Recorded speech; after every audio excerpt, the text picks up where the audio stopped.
Amada igreja, graça e paz. Graça e paz vos sejam multiplicadas. Gênesis capítulo 1, o versículo 27.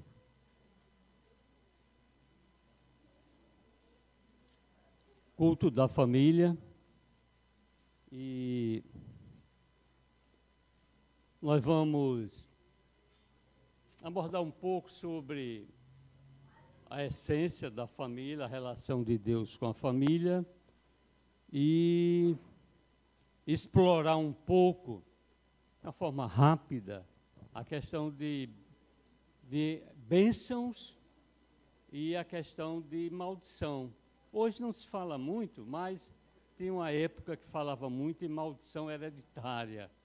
Então nós vamos dar um rápido toque, que ainda hoje se faz muito, quando se fala em maldição, famílias, espíritos familiares, maldição hereditária, ainda se faz muita regressão, ou seja, se levanta muito o perfil geracional das pessoas, ainda se faz de uma forma muito distorcidas e antibíblicas em algumas igrejas que se diz evangélicas, regressão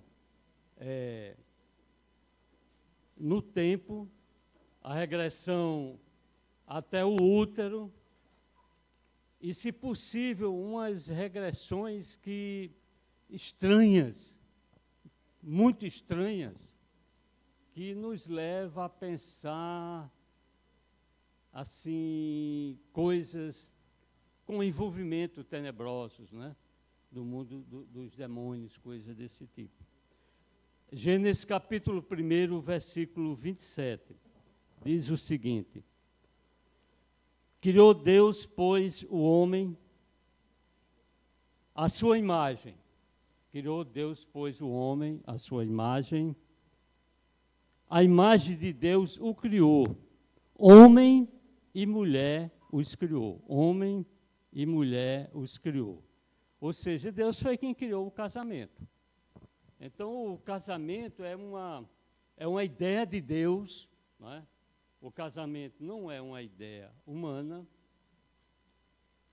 E se nós formos observar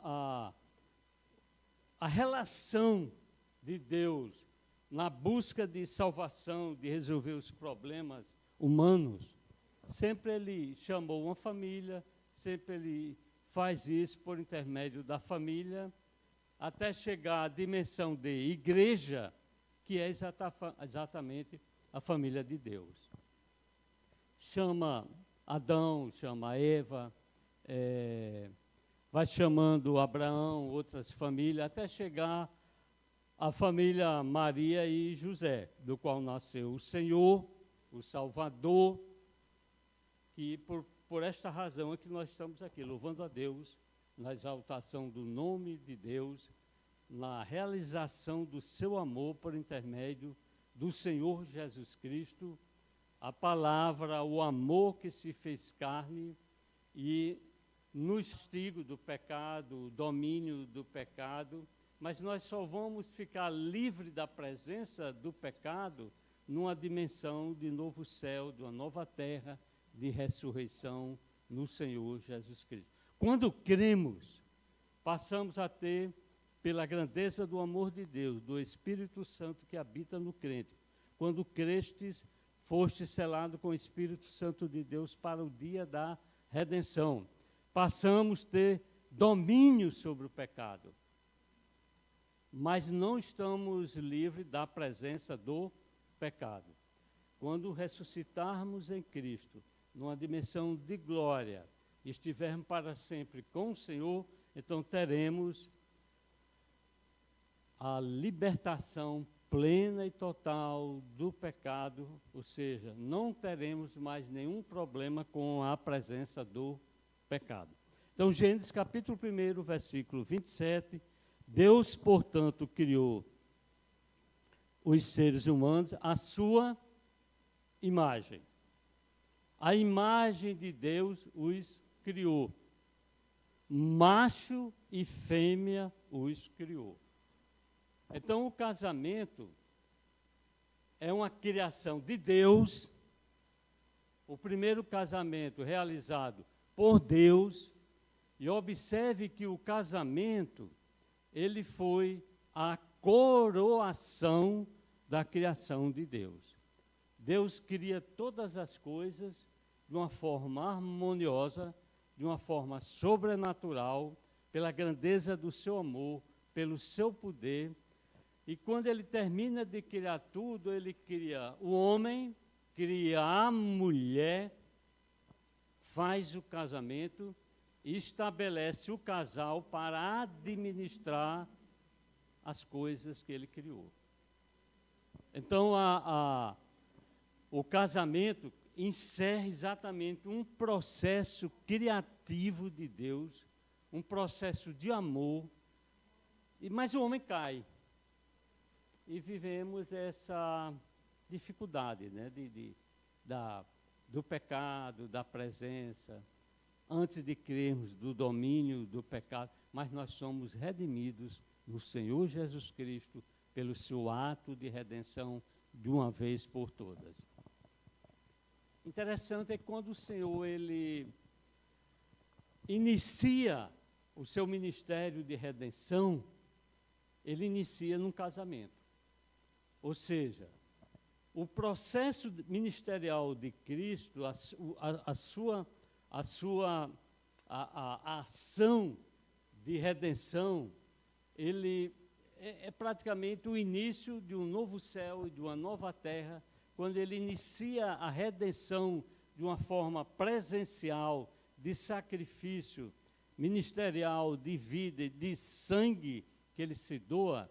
Então ele inicia o seu ministério num casamento, lá nas bodas, né, no casamento de Caná da Galileia. Então, a Bíblia, ela dá uma definição, se nós formos ler a Bíblia com um olhar assim, de busca do que é a família, na dimensão teológica, de ensino, de doutrina, de Bíblia.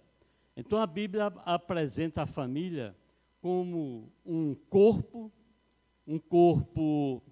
como um reflexo, na realidade, como um reflexo da relação entre Deus e a humanidade. Então, é uma ação, a família é uma ação de relação entre Deus e a humanidade. Então, Deus se relaciona com a humanidade por intermédio da família.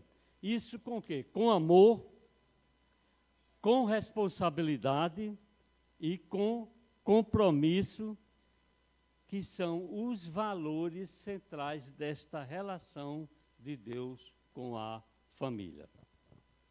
Então, o que é o casamento em si, que foi criado por Deus? E o primeiro casamento realizado. O casamento ele é tão sublime que o encontro da igreja resgatada do Senhor Jesus Cristo com o próprio Senhor é chamado do casamento do Cordeiro, as bodas do Cordeiro. São coisas sublimes que às vezes nós banalizamos, nós passamos batido, não entendemos a essência da família, a essência do casamento, não damos uma dimensão dessa relação de Deus com a humanidade por intermédio da família. Então, lendo a Bíblia com um filtro de família, ou seja, com interesse, com uma motivação voltada para a família, o casamento é visto como uma união sagrada, uma união imutável, uma união entre o homem e uma mulher. Porque Deus cria um homem, cria uma mulher e faz esse casamento. As testemunhas, eu acho que só tinha anjo, né, assistindo aquele casamento. Que o senhor está assistindo, né, participando ali, né, que os anjos são eternos. Então, o casamento é visto como a união sagrada entre um homem e uma mulher, com compromisso mútuo e fidelidade. Logicamente que não tinha cartório lá no Éden, não tinha todo esse ritual que nós temos de contrato, né? Mas o casamento, como essa relação de compromisso mútuo e fidelidade, há uma necessidade de deixar pai e mãe, e há uma necessidade pública de se assumir esse compromisso mútuo de fidelidade e de eternidade. Então, é uma exigência bíblica. Não, eu não preciso casar, eu não preciso me casar. Mas há uma exigência inserida no conteúdo bíblico desse compromisso público de darmos, assim como a inserção nossa na igreja pelo batismo nas águas, que é um testemunho público, e a continuidade da atividade na igreja por intermédio da ceia do Senhor até que Ele venha, da mesma forma, há uma necessidade dessa união mútua, responsável e eterna entre um homem e uma mulher, na responsabilidade do casamento, desse testemunho, assim como na igreja nós temos o batismo, no casamento nós temos esse testemunho de fidelidade mútua e eterna, esse compromisso no Senhor Jesus Cristo. Agora veja um destaque. Estava ali a mulher, o homem, Deus visitando diariamente, numa conversa amigável entre eles, e um dia a mulher cede à proposta maligna, contraria uma ordem que Deus deu, que não comesse daquele fruto, num determinado fruto, ela come do fruto, leva para o marido, uma desobediência, né? Uma desobediência. A serpente, que nos evangelhos se apresenta como o diabo, no final da Bíblia como dragão, ou seja, envolve, a mulher desobedece, leva a desobediência para Adão. Dá a entender, quando a gente lê esse momento, dá a entender que quando a mulher desobedece, parece que não, até então não aconteceu nada. Quando ela leva a proposta de desobediência para Adão, e ele desobedece, é que eles abrem os olhos, eles percebem que pecaram. Até então, se Adão não tivesse, agora permitam-me um exagero, né? Se Adão não tivesse desobedecido, será se teria acontecido tudo isso, nessa admissão que aconteceu? Porque a mulher, ela desobedece, nada aconteceu. Se você ler com cuidado, percebe isso. Mas quando oferece, leva a proposta de desobediência para o homem e ele entra no nível da desobediência, então eles acordam em pecado. Abrem os olhos, estão caídos, né? Aí Deus chega e, olha, fala com a mulher, diz, vejam que Deus não amaldiçoou a mulher. Deus não amaldiçoou. Deus amaldiçoou a relação de desobediência, mulher-serpente, mulher-diabo. Deus não amaldiçoou a mulher. Amaldiçoou quem? A serpente. Deus amaldiçoa a serpente. Agora diz para ela, agora você vai sofrer consequências. Há atos na nossa vida, Deus perdoou, mas tem uma consequência, tem um desdobramento, tem um efeito dominó. Quando Adão desobedece, Deus vai conversar com Adão, ele tira a culpa dele, transfere para a mulher. Não tinha sogra naquela época, então a culpa ia parar na sogra. Né? Só minha sogra está aí, né? Hoje ela é bem-vinda.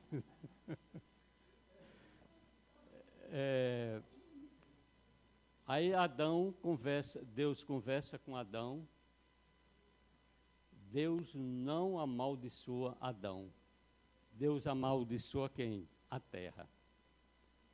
Agora que Adão vai sofrer consequências pelo seu ato, porque a terra foi amaldiçoada. Ganhar dinheiro justo dá muito trabalho, né? Dá uma canseira, né? Dá uma canseira. Então, veja o seguinte: Deus não amaldiçoou a humanidade. Deus amaldiçoou a serpente e amaldiçoou a terra. A serpente será lançada no lago de fogo ardente. Em relação à terra, Deus vai criar novos céus e uma nova terra pela grandeza do seu amor, do seu poder, para viver de uma forma harmoniosa e eterna com a igreja. Focando um pouco sobre a questão da maldição, Êxodo capítulo 20, o versículo 5, nós queremos pincelar um pouco sobre a questão de maldição hereditária, né? Não te prostrarás, Deus agora, por intermédio da lei, conversando com o seu povo, não te prostrarás diante desses deuses e não os servirás. Ou seja, explorando mais o campo da idolatria.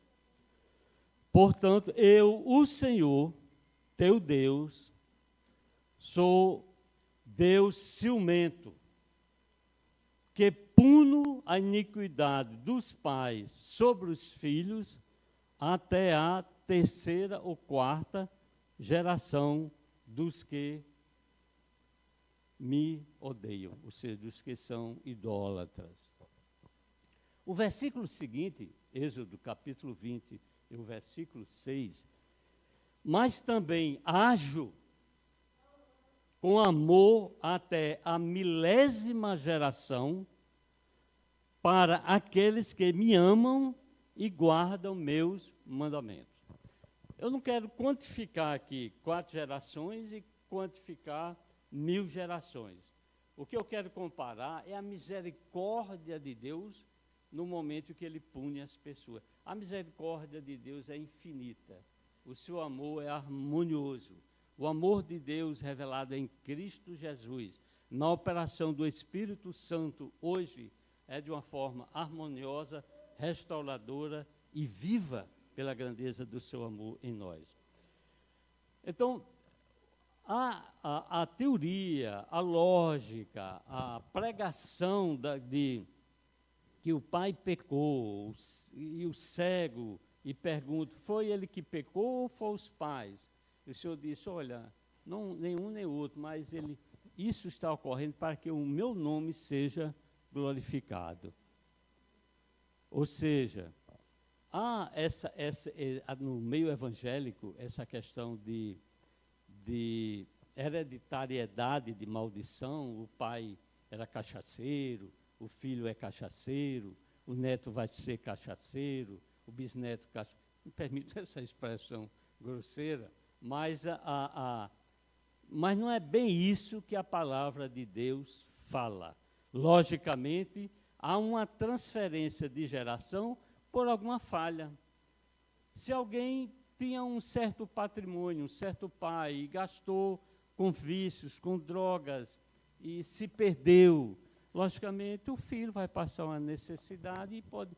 Agora, essa consequência vai ser transmissora quando os descendentes cometem o mesmo pecado. Logicamente, isso vai se reproduzir. Mas veja agora Ezequiel capítulo 18. Ezequiel capítulo 18, versículo 4. Que quereis dizer? Deus falando para o povo no exílio. Quando citais este adágio antigo, no meio do povo de Israel. Os pais comeram uvas verdes, mas os dentes dos filhos é que ficaram embotados. Ou seja, havia assim um sentimento nos que estavam cativos na Babilônia, que eles estavam pagando um preço que os pais, do pecado dos pais. Aí Deus diz, usando o profeta Ezequiel: que quereis dizer quando citais este antigo adágio no meio do povo de Israel? Os pais comeram uvas verdes, mas os dentes dos filhos é que ficaram manchados, embotados. É como se hoje dissesse, os pais comeram a feijoada e os filhos foi que tiveram a dor de barriga. Né? Seria uma coisa mais ou menos equivalente. Aí o Senhor agora fala de uma forma esclarecedora para o seu povo. Tão certo como eu vivo, eis que prometo, diz o Senhor Deus, nunca mais se mencionará este dito popular em Israel. E o versículo 20 do capítulo 18 de Ezequiel: o indivíduo que pecar, este morrerá. O filho não levará a culpa do pai, tampouco o pai será culpado pelo pecado do filho. Assim a justiça do justo lhe será creditada, e a malignidade do ímpio lhe será devidamente cobrada. Daniel capítulo 14, 24, 16, diz: os pais jamais deverão ser mortos em lugar dos filhos, nem os filhos no lugar dos pais. Cada um cumprirá a sua pena e morrerá, se for necessário, por seu próprio pecado. Ou seja, se for necessário, por seu próprio pecado. Então, a gente vê de uma maneira geral que pode haver, logicamente, uma transmissão de problemas, de pecado, mas a dimensão, como se fala, da maldição, um problema que ocorreu numa família, uma perda, uma dor, o Senhor é que liberta. O Senhor, Ele é libertador. Jesus, Ele assume a nossa maldição. A mulher não foi amaldiçoada, o homem não foi amaldiçoada, a terra foi amaldiçoada e a serpente foi amaldiçoada. A nossa maldição caiu sobre o Senhor Jesus Cristo. O ser humano que era para ser amaldiçoado pelo fato da desobediência, o Senhor, Ele atrai essa maldição para ele. Gálatas, capítulo 3, e o versículo 13. Foi Cristo quem nos redimiu. Nos redimiu da maldição da lei, quando a si próprio se tornou maldição em nosso lugar. Pois, como está escrito, maldito todo aquele que for pendurado num madeiro. Então, a terra maldita será restaurada. Satanás maldito será lançado no lago de fogo ardente. O homem não foi amaldiçoado. Nós somos resgatados pela grandeza da justiça e da misericórdia do amor de Deus. Ou seja, o pecado pode afetar geracionalmente a descendência por uma falha, mas aquele que quiser se libertar, creia no Senhor Jesus Cristo. Creia no Senhor. Deus julga pelos versículos lidos, Deus julga individualmente as pessoas. E Cristo, Ele oferece libertação. Cristo oferece libertação. Então, Deus transforma a maldição em bênção, porque não vieram ao encontro dos filhos de Israel com pão e água, contrataram contra eles os inimigos de Israel contrataram Balaão para os amaldiçoar, mas o nosso Deus mudou a maldição em bênção. Números 13 e 2. Então, quando nós cremos no Senhor Jesus Cristo, o aceitamos como Salvador, aceitamos a sua redenção eterna, plena e total, nós somos redimidos de uma vez para todas.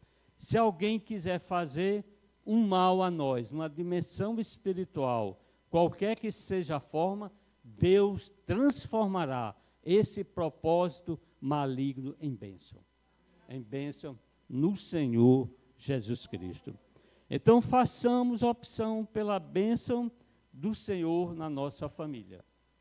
Ou seja, oremos para que alguma coisa que incomoda, que perturba, porque, logicamente, tem pessoas que têm mais dificuldade de ter domínio sobre determinadas áreas da vida do que outra, mas na dependência, na oração, na orientação do Espírito Santo de Deus, nós superamos, nós somos vitoriosos em todos e qualquer obstáculo.